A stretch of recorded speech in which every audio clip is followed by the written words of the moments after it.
دوڑ میں اس کا مقابل اس سے کچھ آگے تھا، لیکن پھر وہ رک گیا۔ نہ رکتا تو دوڑ جیت جاتا، لیکن اب تو چند قدموں کا فاصلہ عبور کرنے کے بعد اس پیچھے آنے والے کھلاڑی نے یقینی طور پر فاتح بن جانا تھا۔ لیکن جیتنے کی کوشش کے بجائے پیچھے آنے والے اس کھلاڑی نے اپنی رفتار بھی دھیمی کر دی۔ ابھی دیکھنے والوں کو اس کی وجہ سمجھ میں نہ آئی تھی کہ انہوں نے دیکھا کہ یہ پیچھے آنے والا کھلاڑی زور زور سے چیخ رہا ہے۔ معلوم ہوا وہ بلند آواز سے پکار کر آگے والے کھلاڑی کو یہ کہہ رہا ہے کہ وہ تیزی سے آگے بڑھ جائے۔ عجب بات تھی، اس کی اس پکار کا تو صاف مطلب یہ تھا کہ اگلا کھلاڑی جیت جائے اور وہ ریس ہار جائے۔ دوسری جانب جو کچھ ہوا وہ بھی غیر متوقع تھا۔ اس آگے والے کھلاڑی کے لیے اس کی زبان چونکہ اجنبی تھی، چنانچہ وہ اس چیخ و پکار سے کچھ بھی نہ سمجھ پایا اور اپنی جگہ پر ہی رکا رہا۔ یہ دیکھ کر اس پیچھے والے کھلاڑی نے حریف کو اس طرح دھکا دیا کہ وہ دوڑ کی فنش لائن سے پار ہو گیا۔ اس طرح اپنی فتح کا چانس اس نے خود ہی ختم کر لیا۔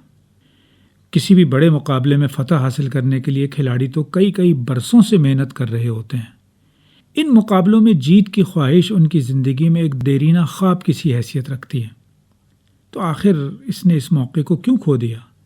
مقابلہ دیکھنے والے ہر فرد کو اس پر حیرانی تھی۔ دریافت کرنے پر اس نے بتایا کہ مجھ سے آگے والا کھلاڑی کافی پہلے فنش لائن کے قریب پہنچ چکا تھا، البتہ کسی غلط فہمی کی بنا پر وہ فنش لائن سے پیچھے رک گیا۔ اس طرح دوڑ تو حقیقت میں وہی جیت چکا تھا۔ یہ ناانصافی ہوتی کہ میں اس کی غلط فہمی کا فائدہ اٹھا کر اپنے آپ فاتح بن جاتا۔ بلا شبہ اس صورت میں مجھے میڈل ملتا، لیکن اس میڈل کی میرے لیے کیا عزت ہوتی؟ حقیقت یہ ہے کہ اسے جیتنے کا موقع میں نے نہیں دیا، وہ تو ویسے ہی میرٹ پر جیت رہا تھا۔ یہ دوڑ بلا شبہ اسی کی تھی۔ آج کے دور میں زندگی کا کوئی بھی میدان ہو، انسانوں کو مقابلے کا سامنا ہوتا ہے۔ یہ فطری بات ہے کہ ہر انسان مقابلے میں آگے رہنا اور جیت جانا چاہتا ہے۔ اور کیا جائے تو انسانوں کی یہ خواہش اللہ کی طرف سے اس دنیا کی ترقی کا ایک نظام ہے۔ یوں زندگی کے مختلف دائروں میں مقابلے کا ماحول ایک طرح کی نعمت ہے جو انفرادی اور اجتماعی طور پر انسانی زندگی میں آگے بڑھنے کی راہیں ہموار کرتا ہے۔ تاہم مقابلے کا میدان اس معنی میں امتحان بھی ہوتا ہے کہ بہت سے لوگ ہر صورت میں جیتنے کی خواہش میں غلط اور ناجائز طریقے استعمال کرتے ہیں اور یا دوسروں کو دھوکہ دینے کے لیے بھی آمادہ ہو جاتے ہیں۔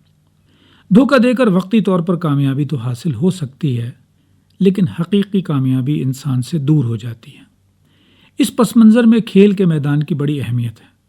کھیل محض تفریحی نہیں ہوتا، یہ انسانوں کو زندگی گزارنے کے لیے نظم و ضبط اور قواعد و ضوابط کی پابندی کی تربیت بھی دیتا ہے۔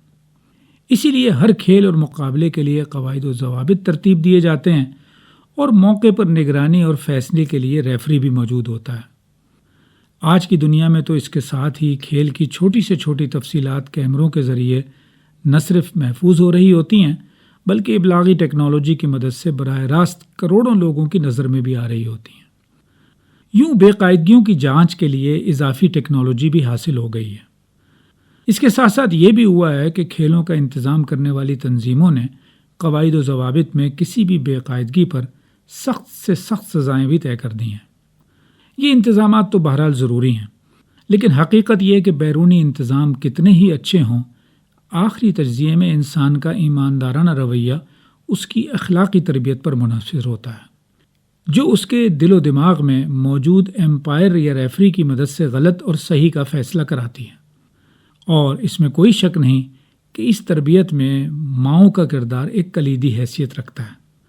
چنانچہ یہ بات عجیب نہیں کہ ریس ہار کر میڈل کھو دینے کے بارے میں جب اس کھلاڑی سے ایک رپورٹر نے بار بار دریافت کیا کہ آخر تم نے دوسرے کھلاڑی کو کیوں جیتنے دیا، تو اپنی ماں کا ذکر کرتے ہوئے اس نے جوابی طور پر سوال کیا، اگر مجھے اس طرح حقدار نہ ہونے کے باوجود میڈل مل جاتا تو میری ماں میرے بارے میں کیا سوچتی؟